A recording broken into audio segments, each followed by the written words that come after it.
Los triángulos son polígonos de 3 lados y el espacio comprendido entre 3 rectas que se cortan 2 a 2.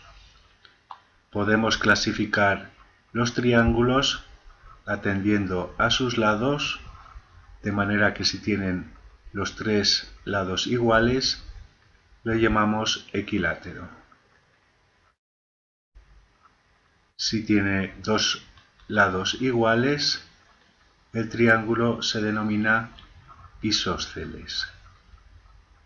Y si no tiene ningún lado igual, todos son desiguales, entonces se llama escaleno. A su vez, atendiendo a los ángulos, podemos distinguir triángulos acutángulos, aquellos cuyos 3 ángulos son agudos.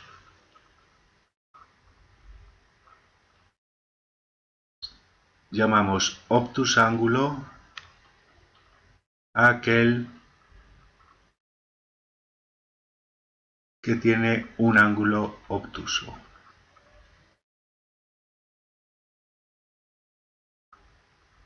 Y rectángulo aquel que tiene un ángulo recto. En los triángulos rectángulos distinguimos el lado mayor, llamado hipotenusa, y los lados pequeños, llamados catetos.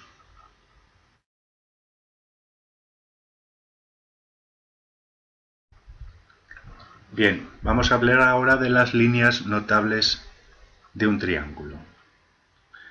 Estas líneas son la altura, la mediana, la mediatriz y la bisectriz. La altura es la distancia de un vértice al lado opuesto.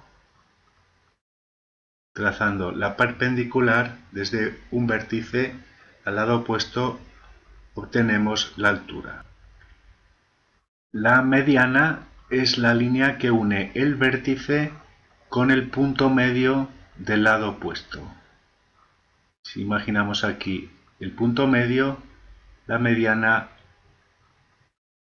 lo une con el vértice.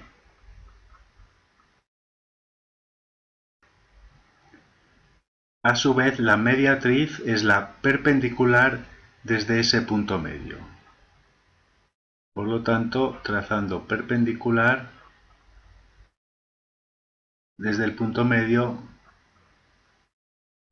obtenemos la mediatriz.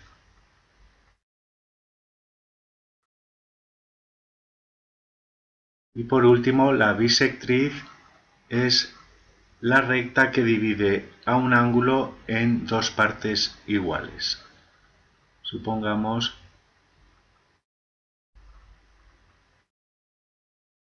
esta recta.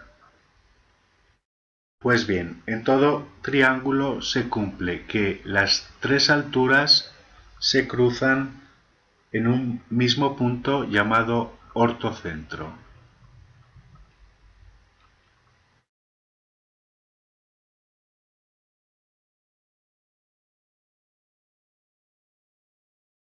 Las 3 bisectrices se cortan en un punto llamado incentro. Y es el centro de la circunferencia inscrita. Las mediatrices se cortan en un punto llamado circuncentro, que es el centro de la circunferencia circunscrita. Y las 3 medianas se cortan en el baricentro o centro de gravedad. Por tanto, las alturas determinan el ortocentro, las medianas el baricentro, las mediatrices el circuncentro y las bisectrices el incentro.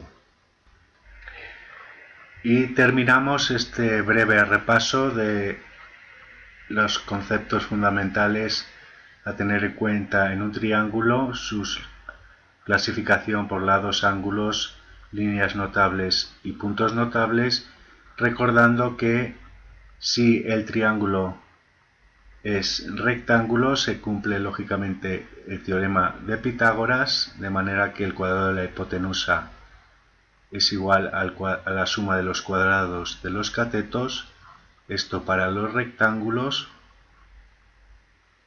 Si el cuadrado del lado mayor es menor que esta suma, entonces se trata de un triángulo acutángulo. Si el cuadrado del lado mayor es mayor que la suma, entonces es un triángulo obtusángulo.